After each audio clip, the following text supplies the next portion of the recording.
All right, everybody. TJ Haas, Mad Science Flooring, madscience.tools, on behalf of FG Floortech, our various dealers and distributors worldwide. I've shot this a few times today. I don't feel like doing it again, so there may be some errors in here.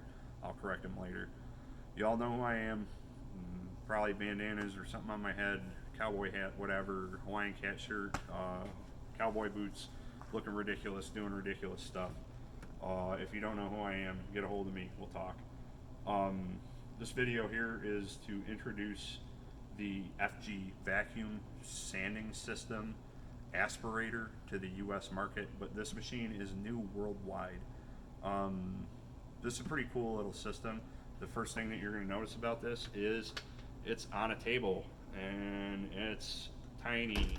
I'm not a tall guy by any means. I'm big around.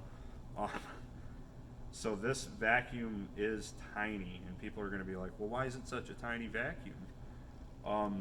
We all know what we do. We run our brand new sanding suction systems, vacuums, whatever you want to call them. We run them for a couple weeks. We get rid of all our bags. We kill all our bags. We get pissed off. We put a dust deputy out in front of it. We put a cyclone, pre-separator, whatever you want to call it, whatever you're using. This vacuum was designed knowing that you were going to put a vacuum separator out in front of it. It's only 9 gallons. It's not a big vacuum. It doesn't have a ton of capacity. What it does have is a ton of power. So this vacuum, 9-gallon capacity, put a separator in front of it, or if you're just running it on the end, don't. Doesn't matter. So FG thought that it was ridiculous that we were putting 30-gallon separators out in front of our 30-gallon vacs, and now we've got double the system capacity, and the suction is not doubled. It's not doubled in power. It's only doubling the capacity, which often lowers CFM. It lowers sealed suction. So they made this vacuum have some pretty crazy specs so that it would be more powerful with a suction separator in front of it. So we get into that. This vacuum, I believe, is 2400 watts. I'll have to double check on the number on that. It is 240 volt, single motor vacuum. A lot of guys don't like 240 volt, don't care, buy something else. Just kidding. It's very easy to get your whole workplace on 240 volt. I've done it. I don't think I run anything 110 volt anymore. I love it. Guys, multiple crews, guys running Typhoons, whatever. They're not having any problem with it. I don't trip breakers anymore. I'm not chronically going around looking for power in people's houses, plugging it in bathrooms, all that kind of stuff. The last thing for me on 240 volt was a vacuum. Here it is. There's a little vacuum, 9-gallon stainless steel drum, really nice. It's got a locking caster. It comes with a pretty long cord. Comes with a short hose. You'll have to make an adapter to fit some stuff. So talk about specs with this thing. It said 2400 watts, I think. I'll correct that later. 2400 watts, but this vacuum has 147 CFM. It's the same pretty much CFM as all your standard vacuum systems out there. But what it has is 170 inches of lift. That's 410 millibars of suction. This thing will suck vinyl tiles off the floor. It will suck holes in sheets of paper, which is unbelievably impressive. This machine is made to pair with the Typhoon. A lot of guys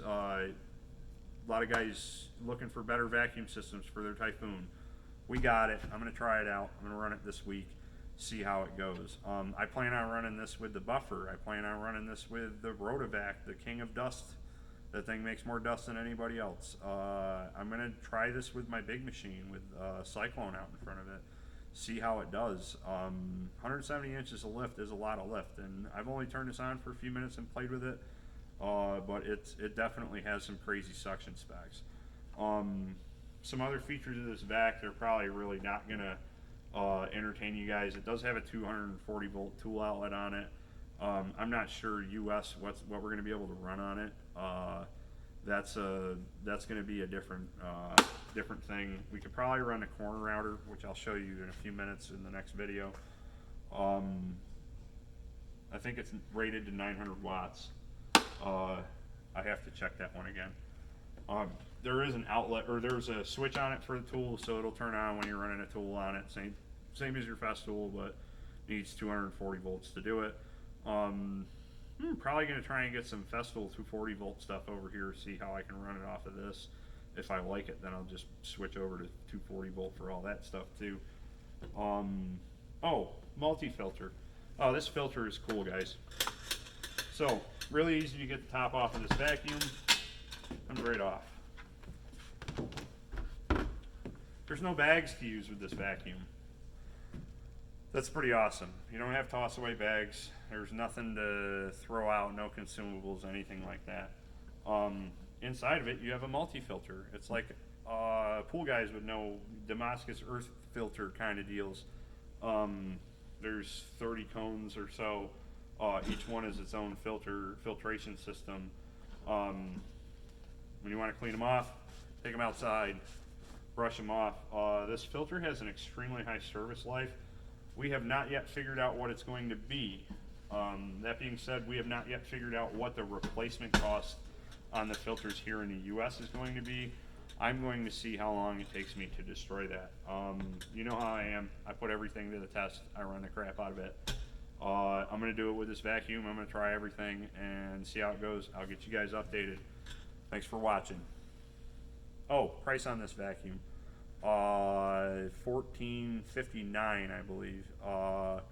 That being said, talk to the guys, talk to me, Will, Chris, the other guys that are going to be popping up shortly. See what you can get them out the door at. It's a nice little vacuum, though. My initial thoughts on this are very good. So, thanks for your time.